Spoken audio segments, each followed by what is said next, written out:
Part 1, the hook, the infinite scroll. Ambient music fades in, gentle piano.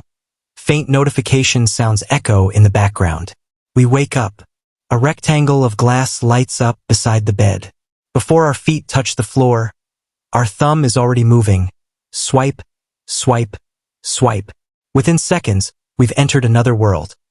Reels, posts, likes, headlines, outrage, laughter, envy, desire. All condensed into a 6-inch universe. We don't think about it much anymore. It's normal now. But every swipe, every click, every scroll is doing something subtle, something invisible. It's reshaping us. Not in some metaphorical way, but quite literally. Our habits, our attention, our sense of time, even the chemical patterns of our brains, are being rewritten one notification at a time. Pause. When we talk about social media, we often think about connection, how it brought the world together, how it gave everyone a voice. But beneath that story lies another one. One that few of us notice because it happens slowly, quietly, beneath the surface of our own minds. This is not a story about technology. It's a story about us, about how the tools we built to connect us are now shaping the very way we think, feel, and remember. The beginning, when the world went online. To understand how we got here, we need to go back. Not that far, just 15 years or so.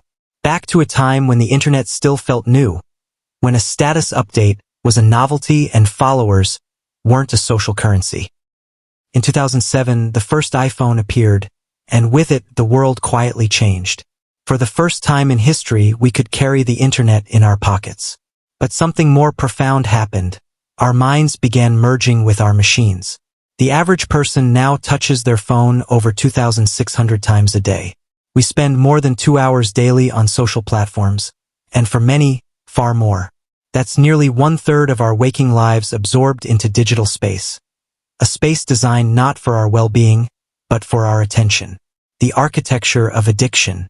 Every app you use, TikTok, Instagram, X, YouTube, Facebook, is built around one principle: variable reward. It's a psychological trick first discovered by behaviorist B.F. Skinner in the 1950s. He found that if you give a pigeon food every time it pecks a button, it pecks occasionally. But if you give it food sometimes at random intervals, it pecks obsessively. Sound familiar? That's the infinite scroll. That's notifications. That's the maybe I'll get something good this time feeling that keeps your thumb moving even when your brain whispers, just one more minute. Each scroll is a tiny slot machine spin, a small gamble for a hit of novelty, validation, or outrage. And each time we win, a like, a message, a new post, our brain releases dopamine, the neurotransmitter of anticipation. Over time, the brain starts craving that uncertainty, not the reward itself, but the possibility of one. And that's where the rewiring be. Part 2, the experiment we never agreed to. Low ambient hum. The tone turns colder, analytical. We like to think of social media as an accident, something that just happened. But behind every ping and red badge is design. Not artistic design, behavioral design. In 2010, a handful of engineers in Silicon Valley made a quiet discovery. The human mind could be modeled like software.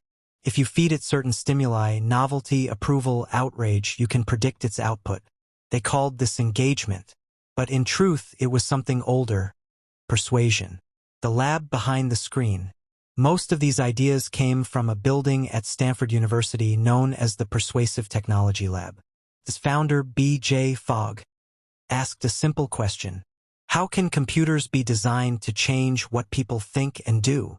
Many of his students went on to shape the platforms that now shape us, designers from Facebook, Instagram, TikTok.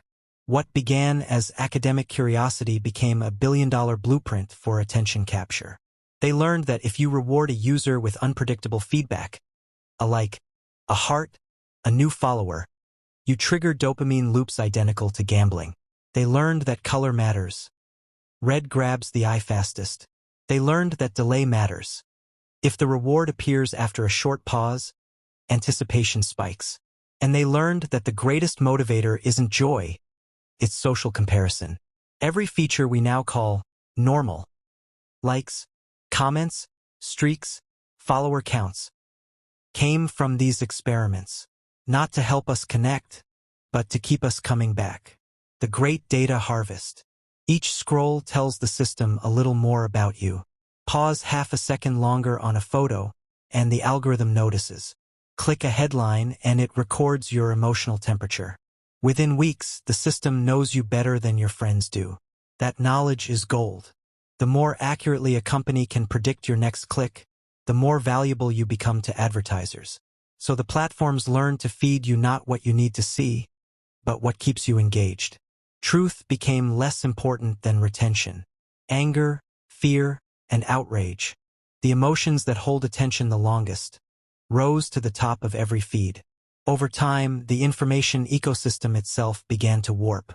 Our collective attention shifted from what matters to what hooks. And without noticing, our brains adapted to this new rhythm, short bursts of novelty, endless micro-rewards. The shrinking attention span.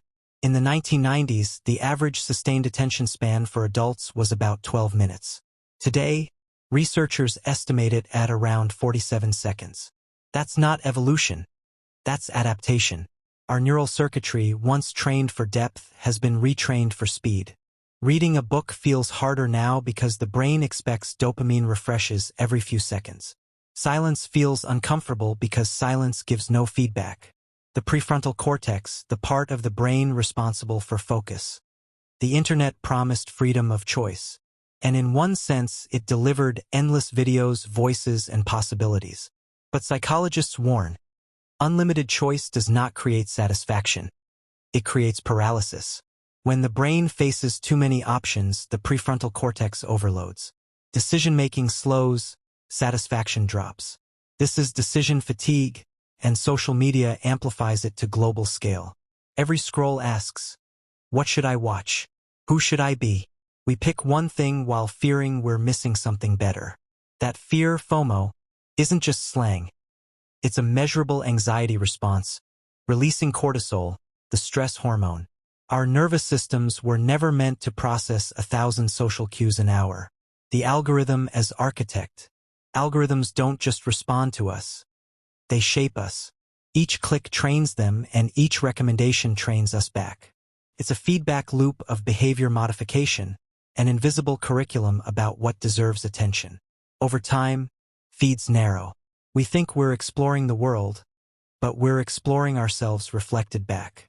Confirmation feels comfortable, so the system serves more of it. Polarization isn't a bug.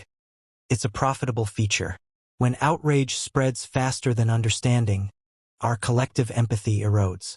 Neuroscientists find that constant exposure to online anger dulls the brain's mirror neuron response, the mechanism for compassion. The more we watch conflict, the less we feel it. The hijacked reward system. In ancient environments, dopamine signaled survival, food, shelter, social bonding. Today, it signals notifications. Each hit is small but frequent. Over time, the baseline of satisfaction drops. Nothing feels rewarding unless it's immediate. That's why ordinary pleasures, reading, conversation, silence, feel harder. They don't trigger the fast loop. They require the slow chemistry of serotonin and oxytocin, the molecules of contentment and trust. Social media shifts our neurochemical diet from nourishment to stimulation. A quiet epidemic. Sleep studies show screen exposure before bed suppresses melatonin, delaying rest. Chronic sleep deprivation then amplifies anxiety and impairs memory. The cycle loops endlessly. Tired minds seek quick dopamine, which steals more sleep. We treat the symptoms with more scrolling, digital caffeine for emotional fatigue. Soft breath of wind sound, then quiet. Some call this progress. But progress toward what? One day, years from now, historians will study this era the way we study the Industrial Revolution. They'll see how a new tool rewired an old species. They'll ask whether we learned to master it or let it master us. Maybe they'll find that somewhere along the way we remembered how to pause, that we learned to look up from the screen into another person's eyes and rediscover the slow miracle of being human. Because in the end, the brain that social media rewired is the same brain that built social media. Curious, creative, restless, hopeful. The power that changed it can also heal it. Soft piano closes. Silence.